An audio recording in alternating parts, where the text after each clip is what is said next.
How's it going, ladies and gentlemen, boys and girls of all ages, shapes, and forms? Welcome to another edition of Animu What Do. As always, I'm Greg, and I'm joined here by Mira. Bomb. Oh, that was a spooky bomb. You want to know why? Because Saturday is Halloween, so we're going to talk about spooky stuff. And specifically, we're going to tell you about 4 horror anime that you guys should check out this Halloween season. Now, here's what's going to happen. I didn't properly prepare for this episode, I will readily admit. So this is going to be Mira's recommendation corner for Halloween. So what we've got is we've got 4 shows. 4 horror shows. One of them I know about, which I think she might save till the end. I don't know. I don't know when she's going to go around about that. But one of the shows I've seen. The other 3 I haven't seen yet. So what she's going to do is she's going to sit down. She's going to explain the general premise of each of these 4 shows. Then she's going to break down the first 3 episodes. And if the it sounds interesting enough and you want to go check out more of it, you can check it out after this episode.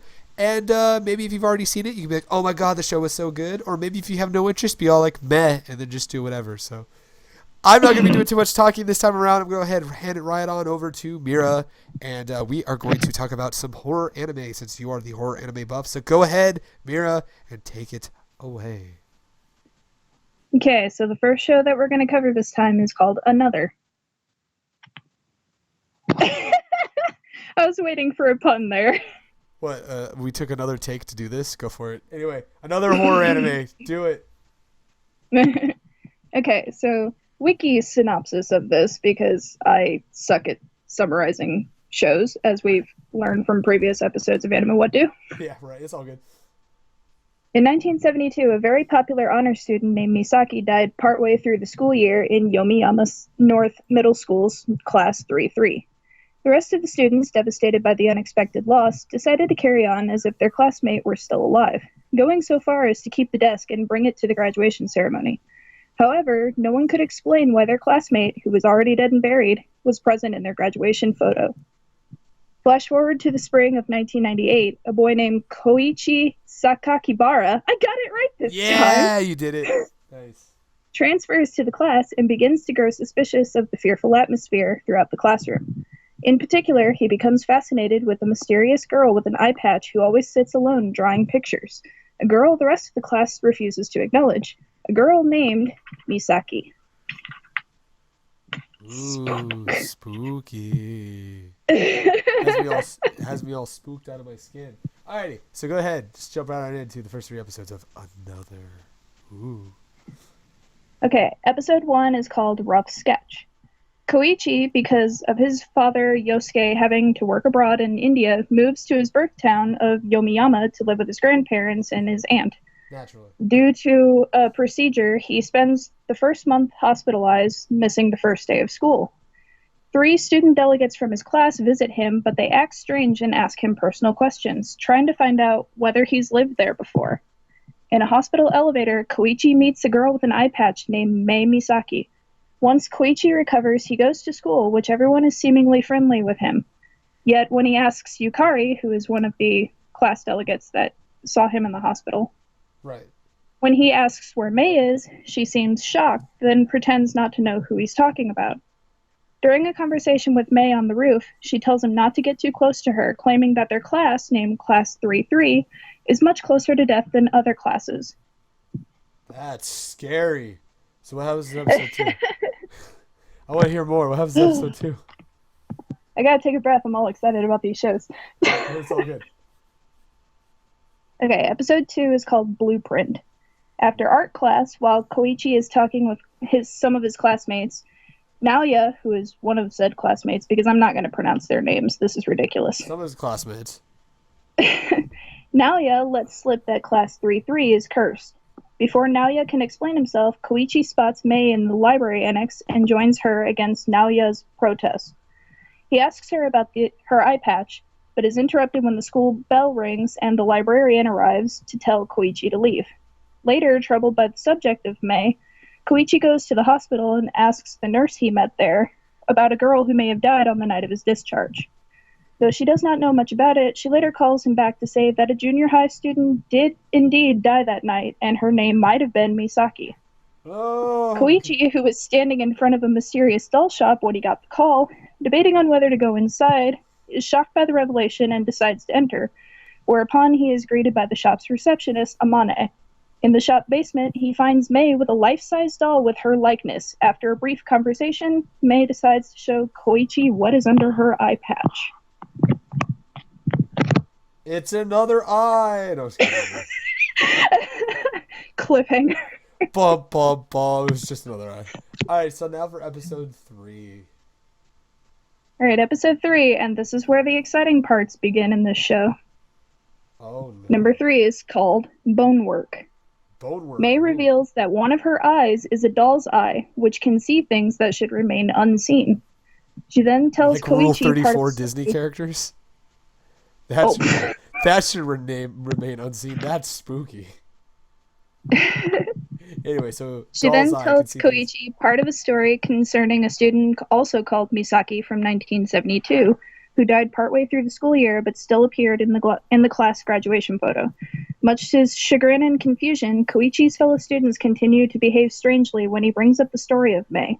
In fact, when Koichi goes to the roof again after seeing May there, Naoya calls him, telling him not to mess with things that do not exist, after which May is nowhere to be found on the roof. The nurse later contacts Koichi. I lost my spot. Oops, oopsie doops. The nurse later contacts Koichi, revealing that the girl who died in the hospital is named Misaki Fujioka, not Mei Misaki. In class the next day, Mei explains that Fujioka was her cousin. She then enigmatically, if I can read, claims that she does not exist and can only apparently be seen by Koichi, which leaves him stunned. At that moment, Yukari, one of the class reps, receives bad news about her mother concerning a car accident and rushes out of the classroom. Shocked upon meeting Mei and Koichi, she runs the other way, tripping down the stairs. Her umbrella, because it's raining outside, lands point up and impales her throat, killing her in seconds. Holy fuck, that's where that gif comes from. And that's the wrap-up for episode 3! No, shit! I want to watch this now. I really do. People think I'm faking it, but I know no. Okay, there's only one show I know shit about, but like, oh my god. So that's where that gif of the chick running down the stairs and getting impaled with the umbrella comes from. Yep. Nice. That's awesome. That's cool. That's kind of a crazy show. I will kind of want to check it out. Awesome. All right, so that was another. So that was 1 of 4. What is the next show that you're going to be talking about and recommending to people? The next one, I know you're probably not going to like. You've told me before. Is it Future Diary? Yep, it's Future Diary. All right, I'm tuning out for the next 10 minutes. Oh, okay, thanks. Let me explain. I'm going to explain it. I don't like yanderes at all. I'm not a fan. And this is the one with Yuno, right? Yes. Yeah, no, I'm not a fan of the way everyone explains Future Diary, the way everyone explains Yuno, I don't like at all. And it doesn't appeal to me, so I probably will never see that. I mean, when I go to see you in December, we're going to try it, but it just doesn't seem like a show that would appeal to me. But it's a show that Mira liked, and these are Mira's recommendations, not my recommendations. So Mira really liked the show, so go ahead. You've got the floor. Tell us about Future Diary. Or Mirai Nikki. Mirai Nikki, yeah. Okay, so summary is, Yukiteru Amano, a junior high student, has trouble making friends. He views himself as a spectator from the sidelines and often writes down what he sees in a cell phone diary. Tormented by solitude, Yukiteru interacts with his imaginary friends, Deus Ex Machina, make the joke now. Deus Ex Machina. The god of time and space, and Murumu, of course Deus' he's serpent. the god of time and space. Go on. One day, Deus grants Yukiteru's phone with the ability to record the future for the next 90 days. Yukiteru is then forced to participate in a battle royale with 11 other people, each of whom also have a diary that can predict the future in some unique way. The rules of the game are simple. Before the world ends on day 90, the contestants must find and kill the other contestants, and the last one standing will become Deus' successor. Ooh, intense. Suspenseful. Yeah, go I was for waiting. it. I was like, eh? Suspense. It also doesn't help me that Josh Greeley is the one that voices Yukiteru. You want to know a fun fact? May originally hated Josh as the main character and then watched more than one episode and then loved him as the main character. Oh. It's because she watched the whole series in Japanese and Josh was so different than the guy in Japanese. And this is coming from May, the aspiring voice actress who's already taken classes with Crispin Freeman. She said the transition was... That was one of the few cases for her. The transition was really hard for her. But once she finally got past that barrier, she's all, oh, I know. Josh is fucking wonderful. I love it. Shout out to May. We love you, Senpai. Love you, May. Love you. Alrighty, so go ahead. Tell us about the first 3 episodes of Future Diary. Okay, episode 1 is called Sign Up. Yukiteru is a loner who spends his time writing in a cell phone diary, playing darts, and talking to an imaginary friend, Deus Ex Machina. One morning... Deus Ex Machina. The main character. We're just going to insert a picture. We're just going to insert a picture of Adam saying, I didn't deserve it. An imaginary... Oh, go ahead. Keep going. One morning, he finds his diary entry for the day has been filled in already. Stranger yet, the events recounted in the diary start coming true. Deus, who is an actual god, reveals Yukiteru's diary now can predict the future, but warns them that if his diary is destroyed, he will die. As Yuki starts using the diary to his advantage, he is approached by a stalker named Yuno Gasai, who also possesses a future diary phone that foretold his death at the hands of a serial killer. Yuno helps Yukiteru evade the third, who is the serial killer, because all the contestants are known by their numbers. So she helps him evade third and enables him to hit the killer's phone with a dart, which causes him to vanish into a vortex. Afterwards, Deus summons a congress and explains the rules of the survival game to Yuki, Yuno, and 9 other remaining diary owners. They must try to kill each other in order to win the right to succeed him. So Danganronpa, basically. Yeah, except, like, they don't have a trial or anything. They kind of figure out who everybody is as they go. Yeah, I totally get it. Alright, so episode 2. Episode 2 is Terms of the Contract. Oh god, I can't pronounce her name. I'm just gonna go by her other name, Uryu. A terrorist and future diary owner, the 9th, holds Yuki's school hostage, having rigged its corridors with motion sensor bombs, because she is a terrorist bomber. Wow, that's really? Not even a spoiler. By combining Yuki's diary's ability to predict everything happening around him, and Yuno's diary's ability to predict everything happening to him himself, the two manage to evade danger until Uryu threatens to detonate all the bombs unless Yuki is handed over to her. Yuki is captured by his classmates, angering Yuno, who runs down the corridors, causing several classrooms to explode on purpose. Oh. Okay, stopping for a second. That part in the episode killed me because I'm just like, Yuno, please, are you kidding me right now? Yeah, seriously. Yuki and Uryu are soon confronted by Keigo Kurusu IV, a police officer with a future diary cell phone that is able to predict crimes. Kurusu is Tatum's character, by the way. Yeah, Tatum! Shout out to Tatum! Contested for Voice Actor of the Year in the Podcast Awards. Fun fact. Spoiler alert! Oh! He dies. Keigo, who was Uryu's true target, reveals he's not interested in the survival game and just wants to stop the crime. Working together, Yuno, Keigo, and Yuki's classmates distract Uryu, allowing Yuki to throw a dart at her future diary cell phone. However, she dodges it, injuring her left eye and escaping using her diary's ability. In the aftermath, Keigo forms an alliance with Yuki and Yuno to stop the other diary owners. Alright, episode 3 is called Early Predicament. Keigo sends Yuki and Yuno to an amusement park to act as bait for Uryu. When Yuki asks Yuno why she keeps following him around, she reminds him of the day they met 1 year earlier. Yuki was depressed over his parents' divorce, and to cheer him up, Yuno offered to marry him in the future. Yuki agreed, thinking it was a joke. Although Yuki realizes Yuno's still hiding something from him, she refuses to divulge anything more. That night, Yuno invites Yuki to stop by her house.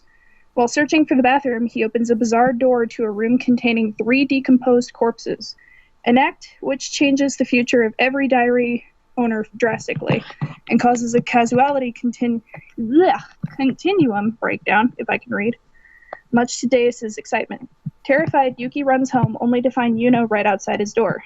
Meanwhile, Uryu finds evading the police difficult, despite her diary's ability to secure escape routes. Exhausted and cornered, she is approached by a mysterious man who offers to save her and take her to a hut in the woods. There he reviews himself as a future diary owner, drugging her and torturing her to get information on the others. Spooky. So things are not looking well for Uryu by the end of episode 3. Yeah, no, not at all. Of course, the one character I have no interest in is the one that probably survives to the very end. And the characters that sound like they're way more interesting died, like, at the very beginning. Oh. I'm sorry, I shouldn't judge, but I don't like yanderes that much. But it's Mira's suggestions. So, if you like yanderes, and you like diaries, and you like murder... I'm just trying to think of how, like, what you would be into if you want to check out Future Ray. Just check it out. If you're a fan of J. Michael Tatum, I would say check it out. And Josh Greeley. Go check it out. Especially Josh Greeley. Josh Greeley! Yeah. Josh Greeley is great. Josh Greeley is wonderful. He's a great voice actor. So is Tatum. So, alright, so that was Future Diary. So, we're halfway through this already. I can't believe it. So, time just flies by. So go ahead and lead us right on into the third show that you've got to talk to us about.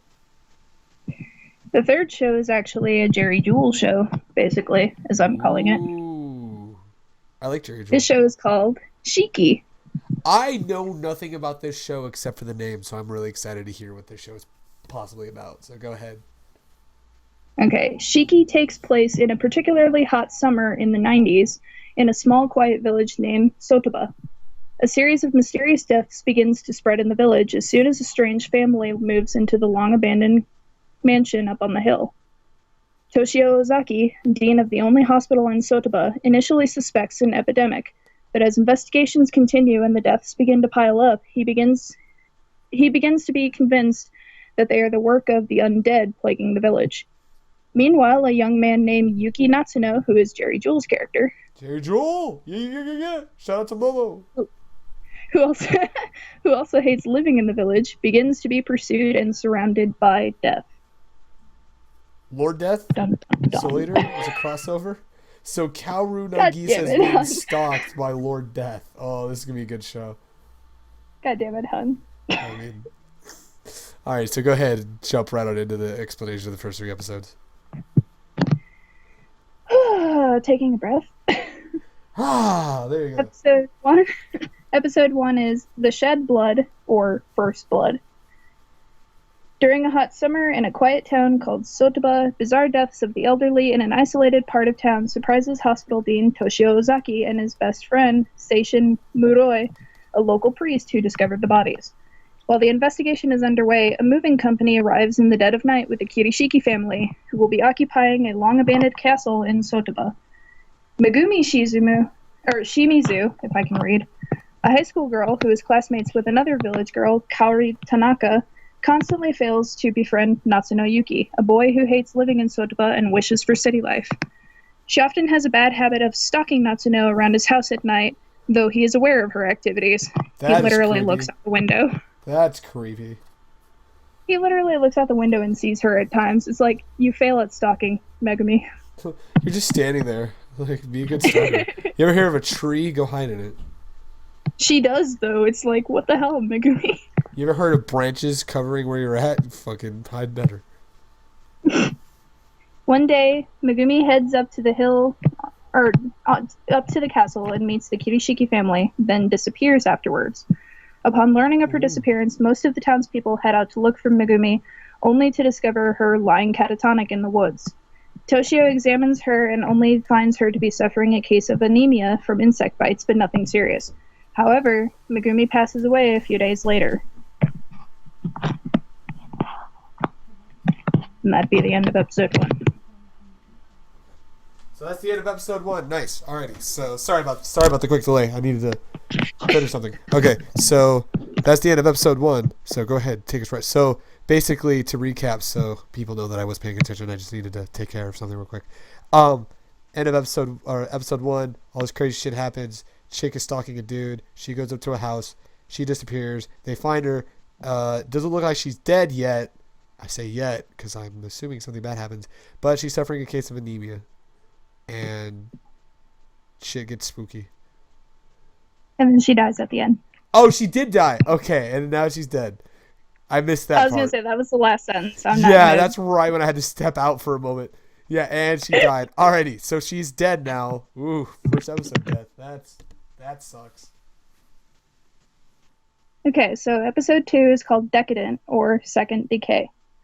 Toshio is shocked that Megumi died from anemia and requests her parents to do an autopsy on her, but her father refuses. While heading to the funeral, Natsuno meets Ritsuko Kunihiro, a nurse working at Toshio's hospital. After paying his respects, Kaori approaches Natsuno and attempts to give Megumi's greeting card present to him, but he declines, saying that he wasn't too close to her anyway.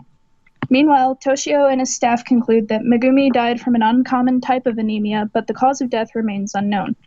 More deaths start to get the attention of Toshio, with the latest victim refusing to see the doctor. Toshio and Seishin, who is the priest from earlier, meet up with the town councilman, Ishida, who reveals that 10 people died from mysterious causes between Sotoba and Mizobe, a neighboring village, in an unusually short period of time. Toshio has reason to believe an epidemic is spreading, so he, Seishin, and Ishida do their best to investigate without panicking the people. Toshio swears to find out the cause and save the village. Natsuno suddenly feels uncomfortable and closes up his window, like he always did to prevent Megumi from peeking on him. However, it still brings no comfort, as he feels a pair of eyes watching him from outside. That's spooky. So she's dead, and he still feels like she's stalking him. It's the afterlife! I don't know. Move right on into episode 3, see if I'm correct or not. Alright, episode 3 is called Wretched, or Third Tragedy. Can I just say real quick, I like the way that each of the episode, like, 1 was first thing, second episode was second, and then third episode is third. Do they do that for every episode? I believe so. That's pretty cool. I like that a lot. Anyway, I just took note of that. I like the little minute details like that. Those are pretty cool. So, all right, go ahead. Alright, Seishin works on a novel called Shiki, which describes the undead. Natsuno goes to school and meets his best friend, Muto Toru, which I think... Oh, no, never mind. That's a different character. I was going to say, I think I know who voices him, but I forget at the moment. He hitches a ride with them to Mizobe, where they later meet up with a classmate, Masao Murasako, who intensely dislikes Natsuno for some reason. Masao had an estranged relationship with his family. Natsuno remembers how he did not want anything to do to the villager since he moved there until he met Toru. Meanwhile, Toshio still cannot find a source for the anemia-afflicted victims. His childhood friend, Mikiyasu Yasunori, brings his wife Nao, who is worsening from anemia. Toshio questions Mikiyasu if his workers or clients have been behaving strangely, and Mikiyasu tells him that his family met the Kirishiki couple a few nights ago. Seishin meets Tsunako, who claims to be a fan of his essays. She hints at knowing his attempted suicide in the past. Nao passes away the next day from her illness. Masao arrives at Toru's house to announce her death and discovers Natsuno staying over. He almost gets into a fight with Natsuno before Toru breaks them up. Toru goes outside to get a soft drink and meets Tatsumi, who is the Kirishiki steward.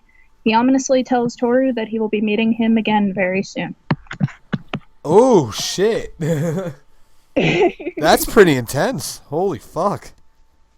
That's insane. I was going to say, like, that show I marathoned during the summer, and it took me a couple nights to do it, but I finished it, and I was just like, I can't sleep anymore. You're like, I will not be able to sleep at all. So if you want to check that show out, absolutely. That actually sounds pretty cool as well. I really do. I would say, because I know what the fourth show is. I think out of the 3 shows you explained, I think I want to check out another first. Because that sounds really fucking good.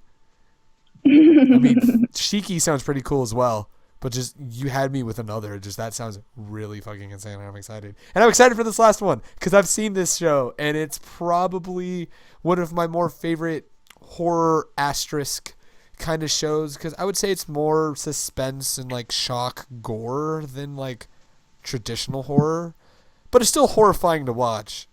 And that is... I was going to say, you got to have something with a lot of blood and gore on Halloween. You absolutely have to, and if you don't mind, I'm going to say the name of this. The name of the show is Dead Man Wonderland. I'll let you go ahead and take it from there, hon. All right. Actually, I'm going to let you describe the plot since I've been rattling off episode details. Oh, okay. I'm not ready for this. Surprise! Okay. So, I don't have a wiki in front of me, so thank you. You had all the professional ones, and no. I'm sorry, I couldn't find a good summary for this one without, alrighty. So, basically, there's a school classroom that this kid named Ganta goes to. I would hope he would go to school. So at the beginning, he's talking to his friends, and all of a sudden, this weird, mysterious figure kind of shows up in front of the window, and then all of a sudden, the mysterious figure kills everyone in the classroom except for Ganta. Then Ganta goes to trial because they think, or he gets branded with something, and then they think Ganta took part in it. And he absolutely didn't. He's being framed. He gets framed and he gets sent to a prison called Dead Man Wonderland, which is basically prison entertainment at its finest. They take the prisoners that They take the prisoners that are sentenced to Dead Man Wonderland, and they get to partake in sick and twisted games for the amusement of the general public. And it follows the quest of Ganta and a friend that he meets named Shiro, and the colorful cast of characters that they meet as they try to escape from the prison themselves. So, that's Dead Man Wonderland. I would say it's criminally amusing. It's criminally amusing. Get the fuck out of here. I hate you. So basically, it's Greg Ayres and Monica Rial's bogus journey, basically. Another Monica roll. Hey, nice. So, now that I talked about that, I'll let you go ahead and go into the detail for the first 3 episodes of Dead Man Wonderland. Alright, so episode 1 is called Death Row Inmate. As Ganta Igarashi and his classmates prepare for a class trip to Dead Man Wonderland, a privately owned prison that also serves as an amusement park, a mysterious red man appears, killing his entire class and thrusting a red stone into Ganta's chest. Being the only survivor out of his entire class, Ganta is charged with mass murder, and due to the overwhelming and doctored evidence against him, he's sentenced to death and sent to Dead Man Wonderland's prison. As some of the higher-ups plot to kill Ganta in an accident, Ganta meets a strange, white-haired girl named Shiro, who manages to read his heart and understand him. When a bunch of bullies start attacking Ganta and Shiro, an explosion causes a large object to fall towards Ganta.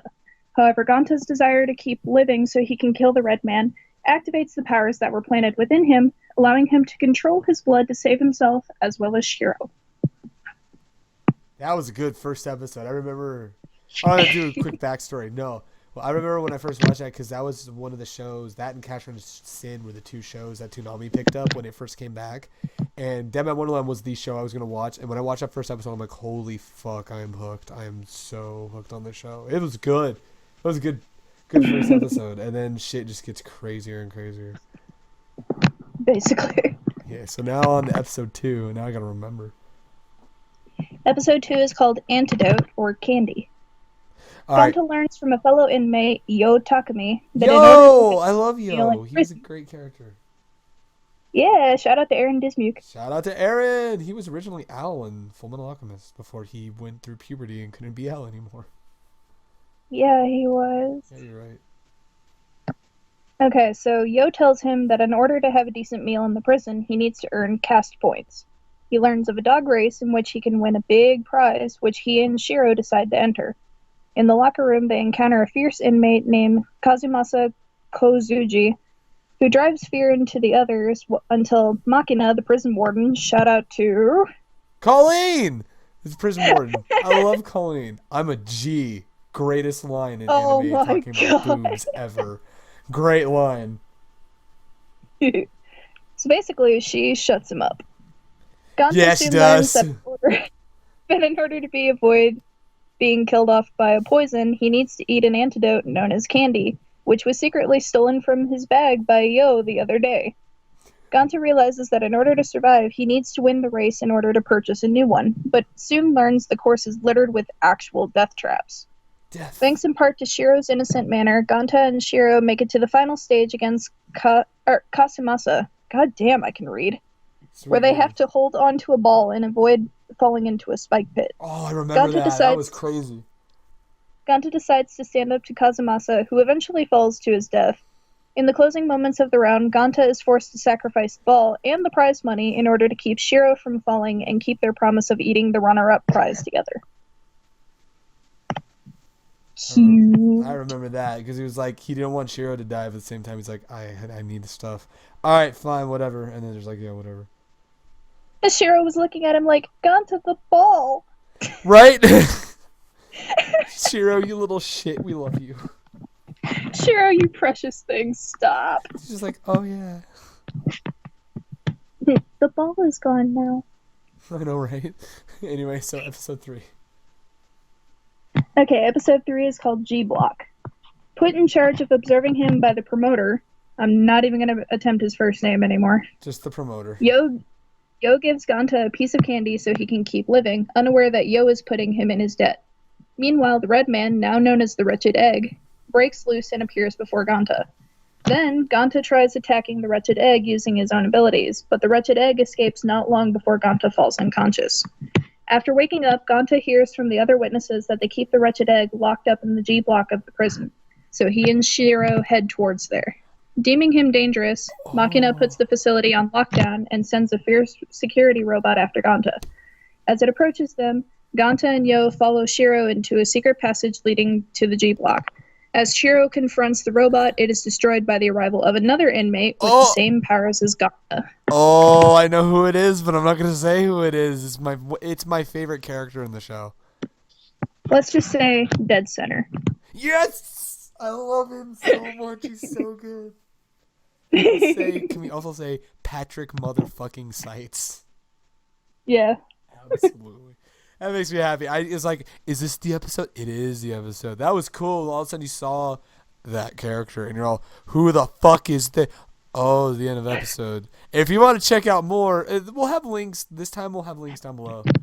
That'll kind of help you guys find all the animus and stuff like that. So, but anyway, so those were 4 animus to help crave that horror addiction you have for if you decide to watch something horrifying and scary and spooky and gory and crazy and out of control for Halloween. Ooh. I know I didn't do too much talking this time, so which means I'm sure a majority of people are like, finally, Greg, shut up. Yeah, you're right. No, I'm just kidding. But I will say this. Dead Man Wonderland, Shiki, and Future Diary are all on Funimation. Go check for that. And another is where you were watching them all, like when you were preparing, right?